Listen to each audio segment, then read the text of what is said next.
It's week 27. It's day 6. We're already partway through the second half of reading our Bibles for the year. And today we're going to move on to the prophet Isaiah, specifically chapters 1 through 4. Now, Isaiah is known as a major prophet. And again, it doesn't mean that he had more power or more success than any of the other prophets, but he did give us a lot more reading. And what we see is that the prophet Isaiah originally came from Jerusalem in the southern kingdom of Judah. And his word, his message was both for the northern kingdom of Israel as well as the southern kingdom of Judah. And his main message was this: judgment is coming. It was mostly that this judgment was coming because the people had failed to worship God and God alone and were constantly turning to idols.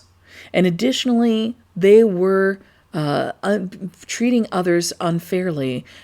There was a lack of justice in their society. And so much of the imagery that Isaiah uses tells us of warfare that will devastate the land, the consequences of not turning back to God because they have failed to keep their part of the covenant with God.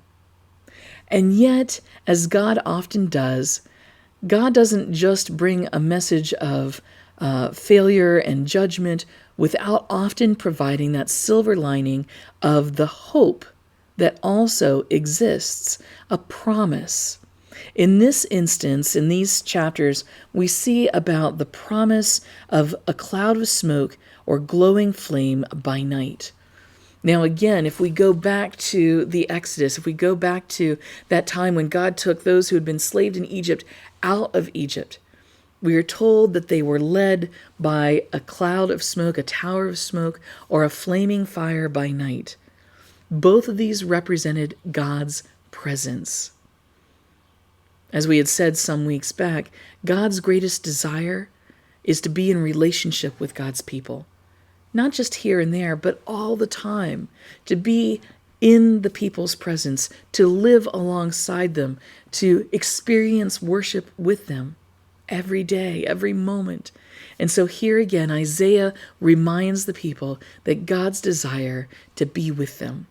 It's a promise to be with God, to be restored into relationship with God, not just for a moment in time, but for eternity, for all time. But it requires faithfulness in their part as well as God's, to be faithful to the covenant that had been formed between them. God says, I will be your God and you will be my people. God has always lived up to the promise of being our God. Have we lived up to being God's people in the way that we live, in the way that we speak, in the way that we act, and the way in which we love God and others?